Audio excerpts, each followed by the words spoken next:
ನೇರವಾಗಿ ಶ್ರೀಪೀಠಕ್ಕೆ ಹೋಗ್ತೀನಿ. ಶ್ರೀಪೀಠದಲ್ಲೇ ಇವತ್ತು ನಾಳೆ ನಾಡಿದ್ದು ಇನ್ನೂ 2-3 ದಿನ ಅಲ್ಲೇ ಸಂಪೂರ್ಣ ವಿಷಯ ಪಡ್ಕೊಳ್ತೀನಿ. ಮತ್ತು ಯಥಾ ಪ್ರಕಾರವಾಗಿ ಧಾರ್ಮಿಕವಾದಂಥ ಚಟುವಟಿಕೆಗಳಲ್ಲಿ, ಸಾಮಾಜಿಕವಾದ ಚಟುವಟಿಕೆಗಳಲ್ಲಿ ನಾನು ಭಾಗವಹಿಸ್ತೀನಿ ಅಂತೇಳಿ, ಮತ್ತು ಈ ಸಂದರ್ಭ ರಾಜ್ಯಾದ್ಯಂತ ಏನು ಭಕ್ತರು ಆತಂಕ ಒಳಪಟ್ಟಿದ್ದಾರೆ ಎಲ್ಲ ನಮ್ಮ ಭಕ್ತರಿಗೆ ಮನವಿ ಮಾಡ್ತೀನಿ. ನಿಮ್ಮ ಸ್ವಾಮಿಗಳು ಅದು ಸಮಾಜದ ಮಗು. ನನಗೆ ತಂದೆ ತಾಯಿ, ಸಮಾಜನ ತಂದೆ ತಾಯಿ, ಸಮಾಜ ತಂದೆ ತಾಯಿ ಕೊಡುವಂಥ ವಾತ್ಸಲ್ಯ ಅಂತಃಕರಣದಿಂದ ಸಮಾಜ ಅನ್ನುವಂಥ ಮಗನಾಗಿರ್ತಕ್ಕಂಥ ನಾನು ಯಾವತ್ತೂ ಸಹ ಧೈರ್ಯವಾಗಿರ್ತೀನಿ. ನೀವು ಯಾವ ಕಾರಣಕ್ಕೂ ಆತಂಕ ಪಡುವಂಥ ಅವಶ್ಯಕತೆ ಇಲ್ಲ.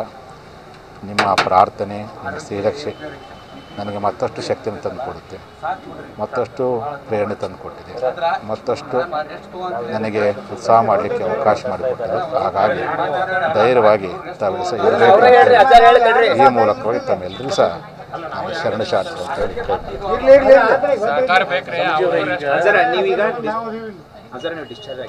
ಪೀಠಕ್ಕೆ ಹೋಗ್ತೀವಿ, ಕೋಳಸನಕ್ಕೆ ಹೋಗ್ತೀವಿ.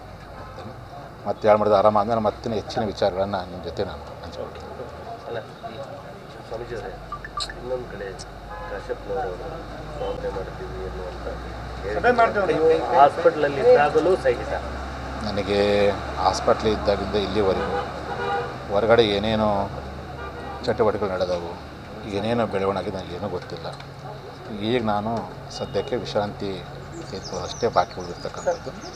ಆ ಕಡೆ ಗಮನ ಕೊಡ್ತು ನಮ್ಮ ಭಕ್ತರಿಗೆ ಧೈರ್ಯ ಹೇಳುವಂಥದ್ದು ಮತ್ತು ಭಕ್ತರು ಕೊಟ್ಟಂಥ ಆ ಒಂದು ನೈತಿಕ ಬೆಂಬಲ ನನಗೆ ಮತ್ತು 1000 ಪಟ್ಟು ಶಕ್ತಿಯನ್ನು ತಂದು ಕೊಟ್ಟಿದೆ ಅಂತ ಆ ಎಲ್ಲ ಭಕ್ತ ದೇವರುಗಳಿಗೆ ಮತ್ತೊಮ್ಮೆ ನಾನು ಶರಣಾರ್ಥಿ ನಡೆಸ್ತೀನಿ. ಮತ್ತು ಮಾಧ್ಯಮದ ಸ್ನೇಹಿತರು ನೀವೆಲ್ಲರೂ ಸಹ ಬಂದು ಭಕ್ತರು ಆತಂಕಕ್ಕೆ ಒಳಗಾಗದ ರೀತಿಯಲ್ಲಿ ಅವರಿಗೆ ನಮ್ಮ ಆರೋಗ್ಯದ ಎಲ್ಲ ಸ್ಥಿತಿಗತಿ ವಿವರಿಸಿಕೊಟ್ಟಿದ್ದಕ್ಕೆ ನಮ್ಮ ಎಲ್ಲ ಮಾಧ್ಯಮದ ಬಂಧುಗಳಿಗೆ ಮತ್ತೊಮ್ಮೆ ನಾನು ಶರಣಗಳನ್ನು ಸಲ್ಲಿಸ್ತೀನಿ.